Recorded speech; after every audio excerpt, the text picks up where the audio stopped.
Little road trip update. Made it to the Arctic Circle. I found this small little homesteady area, and one of these huts is a public shelter, so I'm going to be using that for tonight. Pretty far out, man. Never been to a place like this before. Super moody. Real atmosphere. I'm on moose watch at the moment as well. Apparently this is a big moose area, big moose habitat, and I don't want to be caught off guard by a big bull moose come kill me. I saw some poop earlier. I think it was reindeer poop. I'm no poop expert, but I'm pretty sure it was reindeer poop. But obviously they passed through here. Didn't look very fresh either, so it'd be amazing to see them though, wouldn't it? I've been driving past a few. No, it's super moody here. Very melancholic, I think, is the word I would use. It's a pretty good word, melancholic. I think it's a kind of place that's probably better experienced alone. I think having company would probably just cut through that atmosphere, you know. I didn't have anyone to come with me, but friendships are weird, man. Really weird sometimes. You know, I used to know this guy, and we knew each other for how long? A long time, since we were little. I think we were all in school together, you know. We didn't really know each other for all of school, but we knew of, you know, we were in different classes, but we knew of each other. And then, because in my primary school, it was two classes. There was the old class and the young class. He was in the old class, I was in the young class. We did not mix, you know, we didn't. I don't know what the boundary, what the deal with that was, but we did not mix. But when we went to high school, we were in the same high school, classes sort of started mixing a little bit. And we ended up becoming pretty good friends, actually. Really good friends in high school.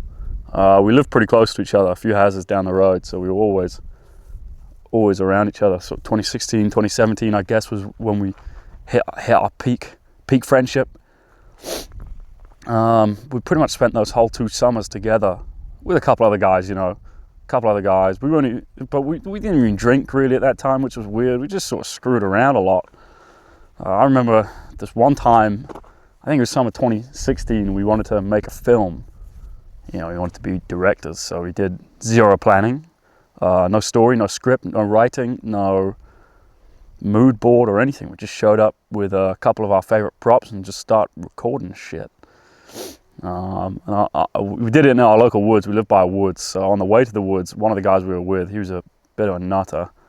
You know, definitely fresh out the loony bin, but he'd brought this, I remember this well, he brought this hyper-realistic airsoft handgun. I think it was based off a Beretta. And before we even started filming, he just like took it out in the streets and started firing off. It was a CO2 one in the street, bang, bang, bang, bang. It wasn't very loud, but this woman was watching us out the window, and so she leaves out the window. I'm calling the police on you guys. You know, if you don't do anything. It was weird, but we didn't get any usable footage that day, and we did not make a film. But we were always screwing around, you know. I remember, I think it was the next summer, we were bored and went to the local corner shop, and they had this brownie mixture, and it was delicious. It was so good. And so we bought a bunch of boxes of it and went back to his, and for some reason we started streaming it on YouTube so a couple of the other guys could watch. I don't know why we did that, but we just started putting random stuff in this brownies. And so we made Kinder brownies. They were delicious, actually. But on one of the batches we made cheese brownies. I don't know why, but it was absolutely disgusting. They had this remarkable cheese pull on them. But I think that was about the last time I was at his house that summer, 2017, because we went to different schools and stuff after that. You know, we finished our GCSEs and we sort of not moved on, but we had less time for each other, and we sort of stopped hanging out a little bit. You know, we were in the same friend group on Xbox, and we were in the same college, but we were in different parts of the college, you know. So we were not friends, but we actually met, I think it was the next summer when we were hanging out less, but we actually met a few girls from another college down the road, and we started having a lot of parties and stuff like that. So we were still tight, but pretty soon after that happened, I got my first girlfriend. Oh, would you believe it? And I spent most of my time with her, and then he got a girlfriend as well, and he spent most of his time with her as well. And so we didn't really have much time for each other anymore. And so we really stopped hanging out. And then in 2020, I moved away for uni, and so we just faded away a little bit. We didn't really talk anymore. We never had the same gaming platform, I think was one of the problems. He was always PlayStation, I was always Xbox, all my life. Represent. That's how it goes. It's how it goes with friendships, isn't it? I'd say even when you fade away, you grieve them a little bit, It's a little bit of grief. The glory days are gone, and all you have now is this sort of weird memory, I can't remember who said it, but I heard someone say once, life is like an elevator. You lose people before you get to the top. That's true. That's true. I think it's a metaphor for saying goodbye to your day ones when you get rich, but it is true. You do lose people.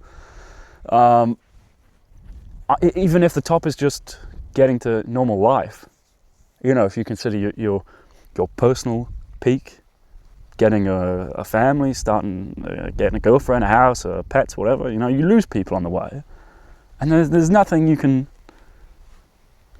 do about that. It just happens. So you grieve them a little bit, when it does happen. It's an unavoidable consequence of life, unfortunately. Relationships and friendships that are good and seem solid, you could still just fade away eventually. You'll have a list of people.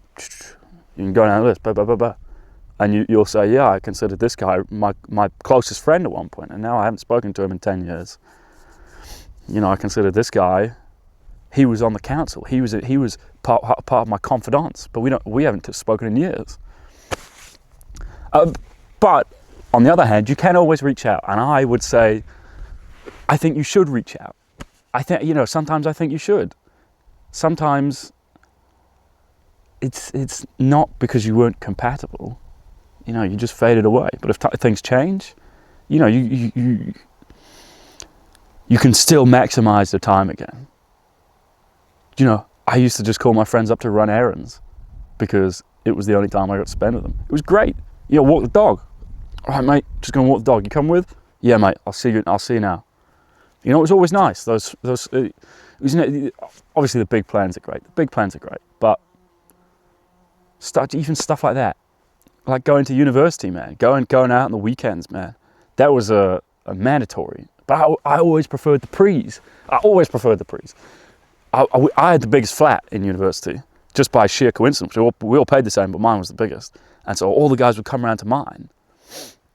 We'd all bring our own drinks, and we'd just sit, and we'd just laugh for hours. And the more you drink, the more you laugh. And the more you laugh, the more you drink. And so it'd be like 10, 11 o'clock, and we haven't even left my flat yet. There was a certain magic to that. It really was magic. And there's nothing like those moments. You know what I mean? You never write that down. You never write a book about that. You never write film about that. You never even think to tell anybody about that. You never tell a story about that. But those are the moments that are everything, I think. Man, I'd give anything to get those boys in a room again, once again. Bit of Captain Morgan's or whatever. But university ends, and after it finishes, I eventually got a job. Would you believe it? I was back home for a bit after going to work, and I went to uni quite far away, so all my friends lived pretty far away, and a few of them that lived at home had real jobs, so I couldn't always see them. So I messaged this guy that I went to school with, because we hadn't spoken in years at this point. And I was like, hey mate, a few beers? And he was like, yeah, let's do it. So this was 2024, so summer 2024. And so we did it. Local Wetherspoons, £2 for a pint, Doom Bar. Beautiful. Couldn't think of anything better in my life. They raised the price now, but it was excellent. It was exactly like being in high school again with this guy, man. Nothing had changed. It was a really weird night, that first one though, because it turns out a bunch of guys from our high school were in that Wetherspoons, like 3 or 4 different groups of guys from high school, and nobody even knew that they were all going to be there, and we were friends with them. I was friendly with a few of them, and then he was friendly with that group, and so we got all these guys together and started talking shooting the shit about the old times. And, you know, some of the new times. It was brilliant. It was brilliant. And so me and this guy, it was like the beginning of a tradition for us, where every time I went home, Weatherspoons, Doom Bar, even the same table most times. You know, Doom Bar's good, but one night we got absolutely clattered off of the two of us. And we both ended up buying these replica Green Goblin helmets from the 2002 Spider-Man movie, because we loved that film. And so we ordered these, and then he just disappeared. We didn't see him again. And it turns out he'd been kicked out of the place. His phone had died. And he, for some reason, instead of just going to my house, which was like 2 minutes down the road, he'd gone to the Premier Inn and slept on the couch on the lobby, which was weird as fuck. We assumed he'd gone home because his brother was supposed to be picking him up. And he just sort of did that sometimes. He just went home. But no, he was sleeping in the Premier Inn. Well, I remember one of the last times I remember that summer, I saw him. We'd been served some serious moonshine by this Irish bar, and he got in this scrap with this middle-aged guy. And so they're going out and they're arguing, you know, pushing each other back and forth. And then somehow they both realize they support the same football team. And so they become friends. Oh, man, I did not want to get in anything that night. And so they're chatting friendly as anything. And then just before they leave, the older guy's like, oh, you know, by the way, did you want that scrap? Did you want it? Did you want it? And my mate was like, yeah, let's do it. And so they just start scrapping right there. They've been mates for 20 minutes. And so I was drunk. And so I jumped in to try and stop this because I didn't want to be arrested or whatever. And both of them managed to punch me in the jaw on both sides, man. It hurt. It hurt. You know, I ended up pushing this guy, the older guy, as hard as I could, and he ended up rolling down a hill, and he just kept, I swear he rolled for like 200 meters. He just kept going. And the other guy, my mate, he tried to jump on him, and I like caught him in midair, did a spear on him. You know, probably sounds really cool when I'm saying it now, but we probably just looked like absolute morons that night, you know. And I had to basically pick him up by a scruff, drag him home with me to my house. And we're lying, we had to share the same bed and everything. That was not part of the plan, but we're lying in bed, and he's like, oh, by the way, you should message your ex about that thing we were talking about earlier. And I was like, being drunk, I was really drunk. I was like, fuck, it's a really good idea, actually. That is a really good idea. So, sorry about that if you end up watching this. It was Kian's fault.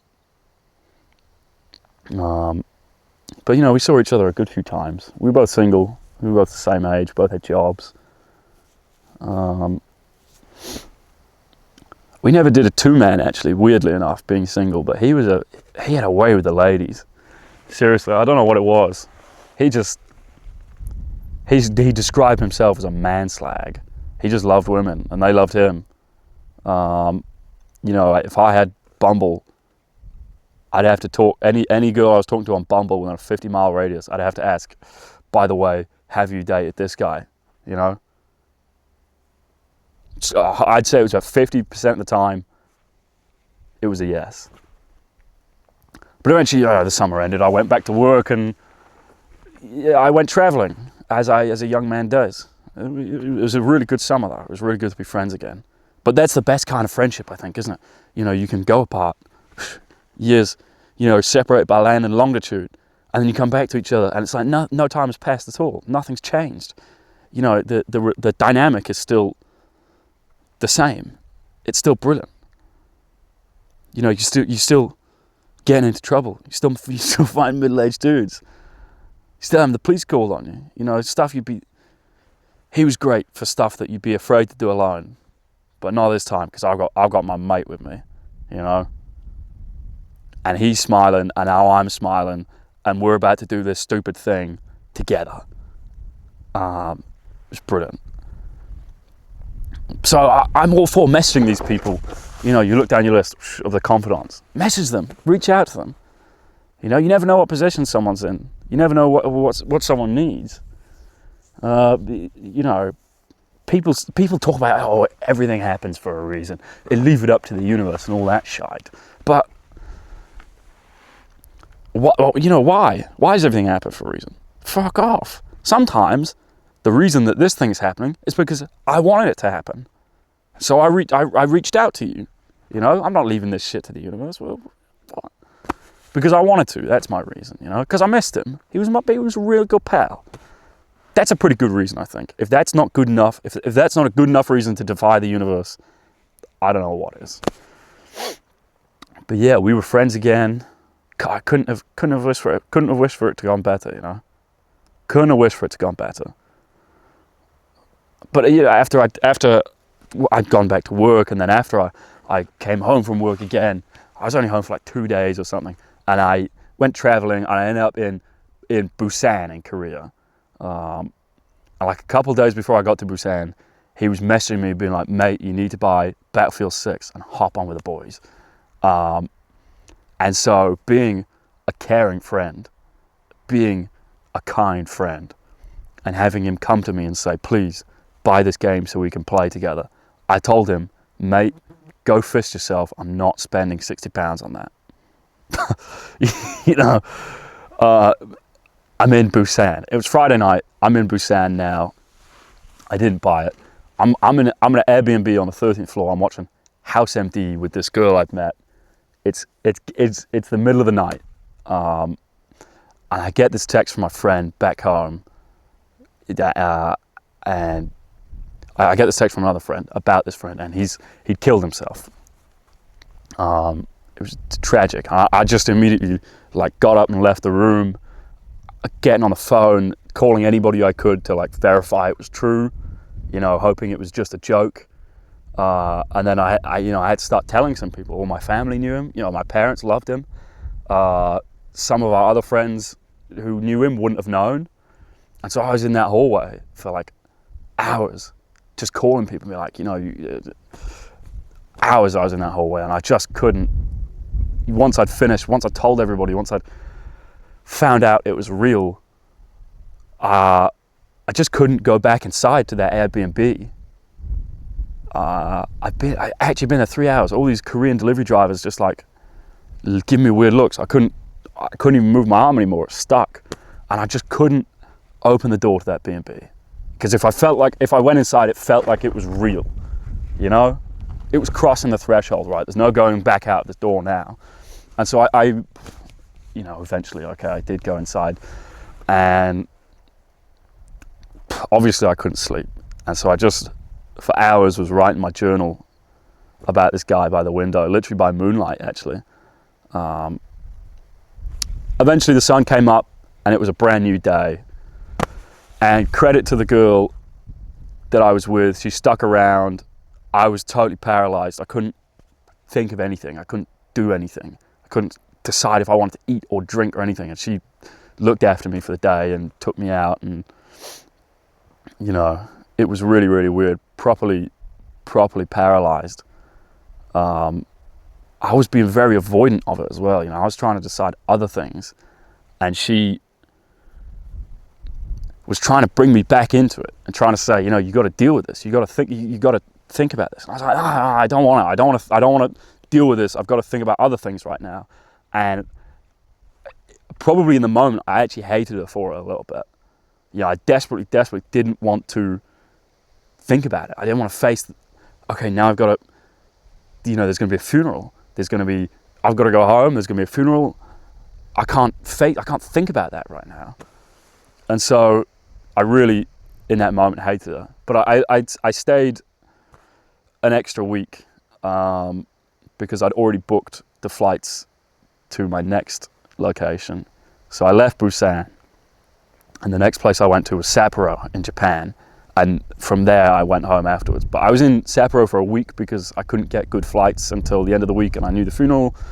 And I was just, you know, I was spending money there and doing things. And the last thing I wanted to do was go out and sightsee. You know, I didn't want to do anything, but I was doing things. But my sleep never recovered from that night. And so being in Sapporo was strange, and I felt pathetic because I'd sleep all day and then I'd be awake all night.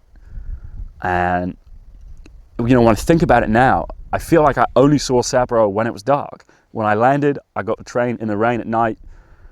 When I left, it was raining at night, and it was the week of Halloween, and so I was trying to do things. And I was going out drinking a lot, and that's not a good thing, but I just couldn't be in the hostel by myself.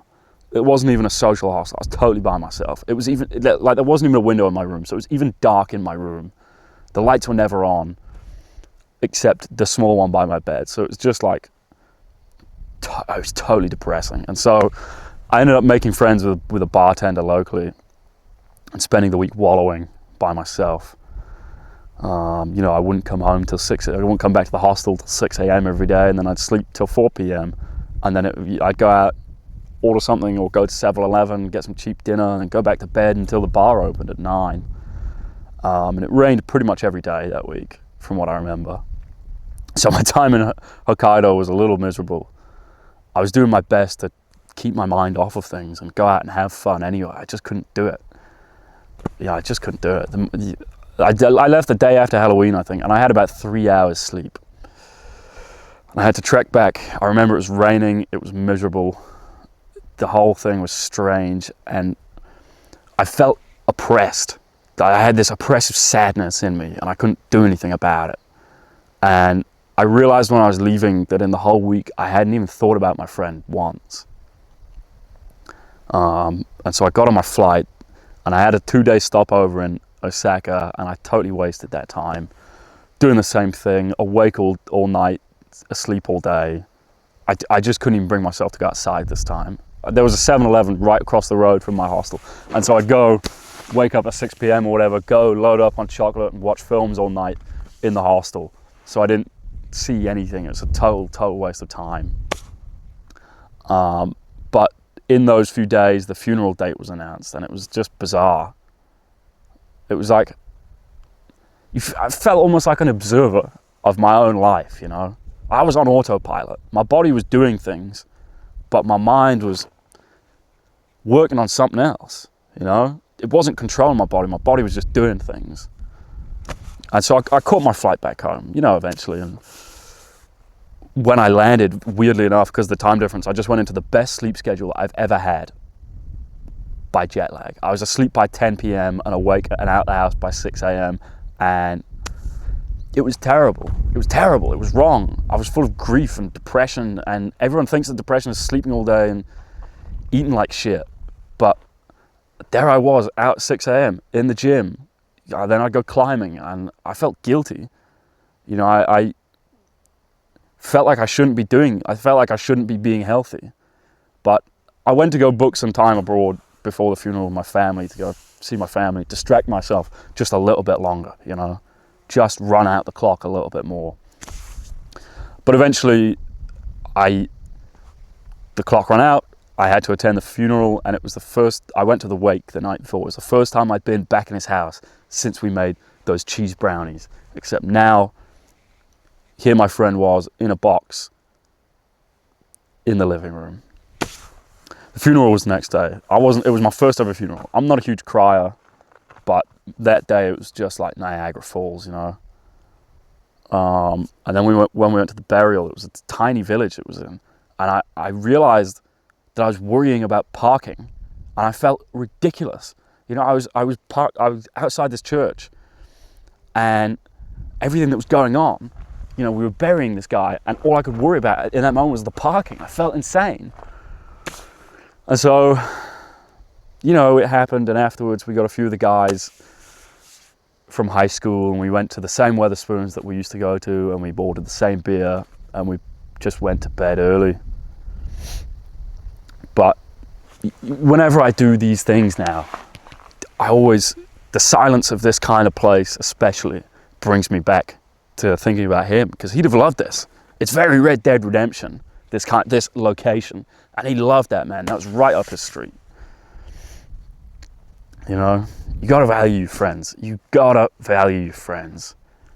I'm glad I had more time with him, but you've got to give them every last ounce of love that you have for them, you know? Because you never know. You never know.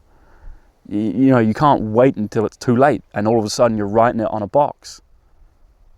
You're writing it on his coffin. I ran from that grief for as long as possible. And eventually, you know, I faced it and I started dealing with it. And you know, it's still something that you carry with you forever. I think all of these questions that I'll have now, I said all the times we should have had together. Yeah, he could have been sat here with me now. He would have loved this kind of shit. But I'm glad I reached out when I did. I'm glad I reached out. I would have done that actually 1,000 times over, knowing what happened, even if it meant that in the end I was just a few rows closer at his funeral, you know.